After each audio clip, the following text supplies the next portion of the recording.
In the past couple lessons, we've been talking about World War I and the beginning of it in places such as Europe and across the world. Today we're going to start talking about how the United States began its quest in the World War I. Prior to this time, as we've talked about, no war with the United States. Between 1914 and the spring of 1917, the European nations engaged in a conflict that became known as World War I. While armies moved across the face of Europe, the United States remained neutral. In 1916, Woodrow Wilson was elected president for a second term, largely because of the slogan, "He kept us out of war." Here in a moment, we're going to be talking about propaganda and some posters and things that came along with that. This slogan, "He kept us out of war," was seen on posters all over the place. And that slogan right there pretty much is what got him elected for the second term. Avoiding the war was becoming more and more difficult. The events in the early 1917 would change that hope of staying neutral throughout World War I. Propaganda is a new term that we're going to discuss today. Propaganda is a form of communication that is aimed at influencing the attitude of a community towards some cause or position so as to benefit oneself or one's group. In this case, countries were using propaganda to gain allies. It's very important to remember that propaganda, just because it's written on paper or a poster, is not always factual information. The United States, neutral or war-bound? The United States had declared neutrality and showed no interest in joining World War I prior to 1917. Propaganda posters and letters started spreading both rumors and truths about the United States needing to get involved in the war. These propaganda posters and letters that I'm talking about were not all necessarily trying to get the United States to join the war in a positive way. Some of these were happening that were creating the United States to get upset or to get worried and want to join the war in an opposite direction. Probably the most important document or piece of propaganda that we have that really is what gave the final push for the United States to join the World War I was the Zimmerman note. You guys will have a copy of it. We're going to have it up here in just a moment. But the Zimmerman note was a telegram from German Foreign Ministry's Arthur Zimmerman to the German minister in Mexico, von Eckhart. A British decoder intercepted this message and translated the code. It was a plan for Germany to gain Mexico as an ally and take over the United States. Remember, at this time, there were all hidden messages and coded messages were used all over the place to try to develop communication without anybody else knowing what they were talking about. Here is the actual Zimmerman note. And as you look at your paper, and some of you can see this up here, it's just random numbers with spaces in between them. There really doesn't appear to be any pattern or rhyme or reason to them. So as most of people would look at this and not get anything out of it.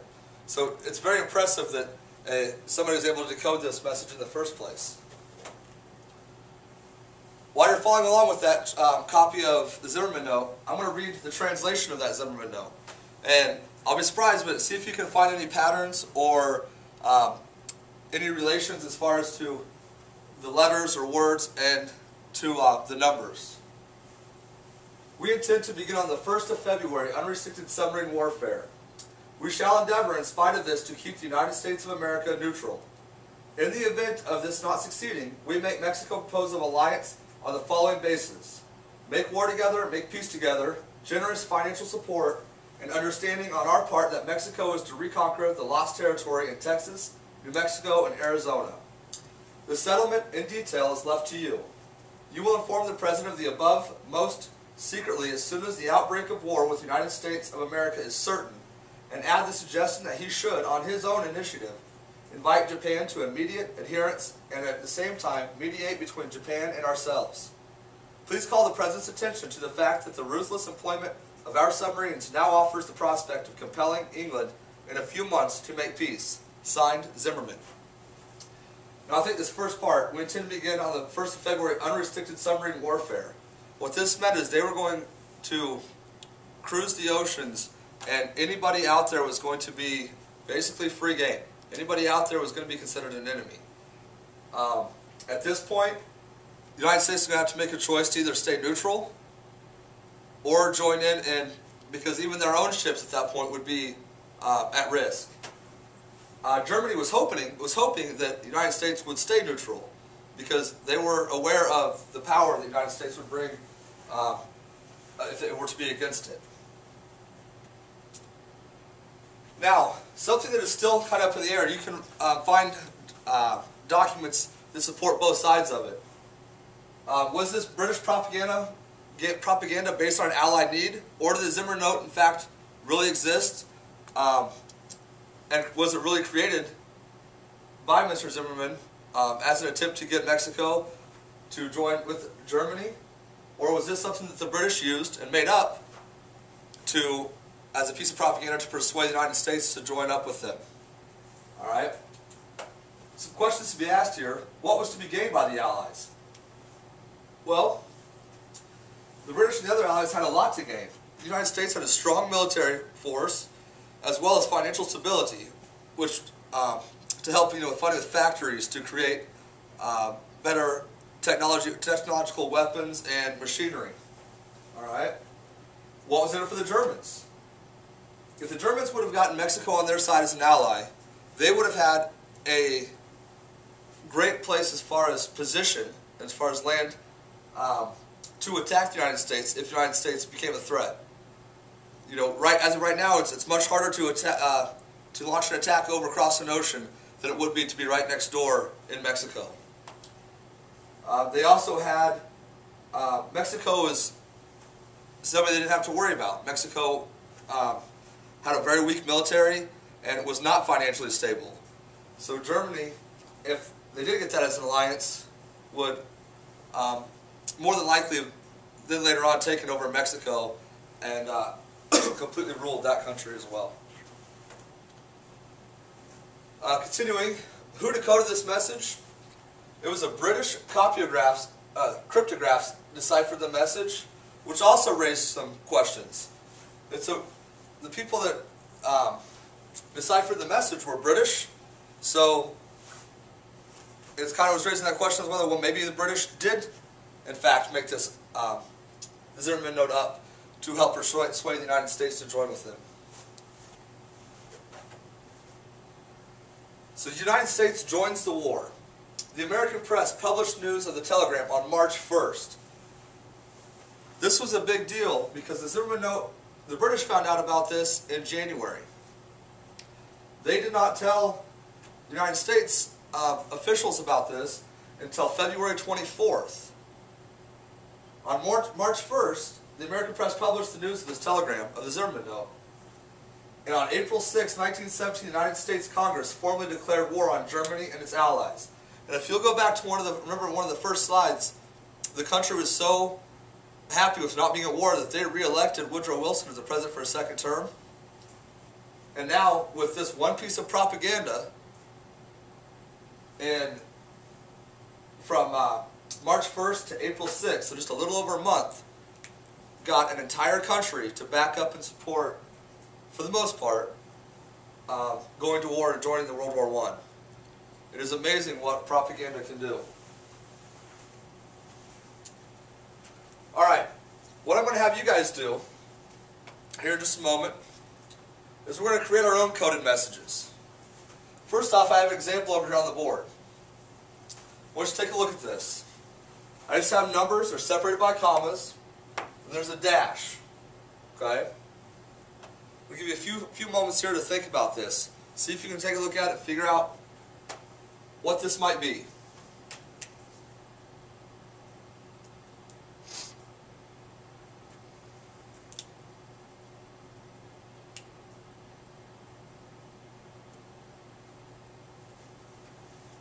Okay? What do you think? Exactly. Yes, said that these dashes are spaces. Okay? Between either words or these numbers meaning something else. Alright? These in fact are spaces between words. We may have an idea on what these numbers represent, how these words are made up.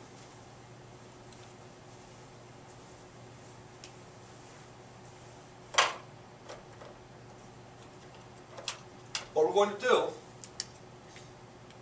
is put the alphabet up here. Find one of these that works.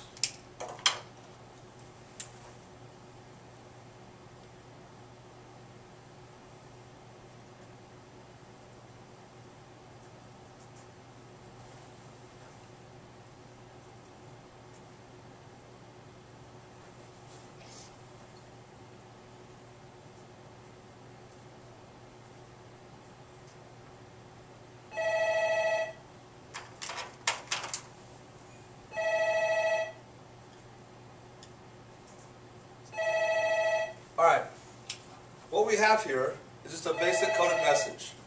These letters match with these numbers.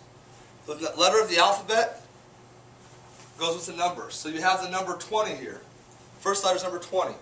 So we count 1, 2, 3, 4, 5, 6, 7, 8, 9, 10, 11, 12, 13, 14, 15, 16, 17, 18, 19, 20 is the letter T. So this first letter is T. 8. 1, 2, 3, 4, 5, 6, 7, 8 is H. 9 is I. 19 is S. We have the first word, this. Alright? So what you guys do is to go ahead and finish that out. See what that says.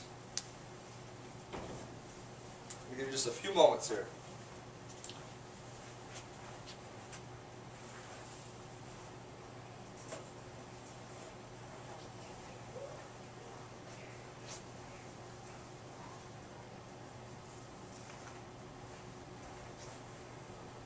Think you got it? Yeah, that's pretty close.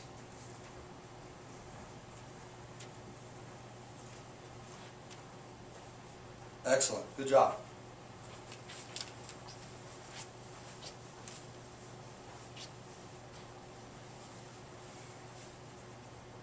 So what's the second word is what?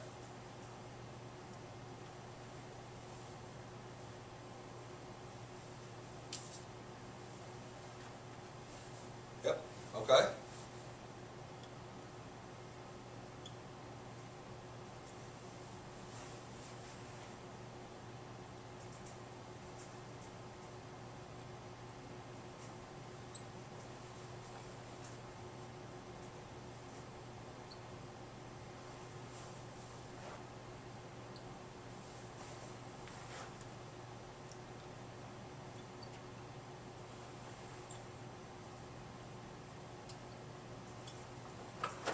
Alright, excellent.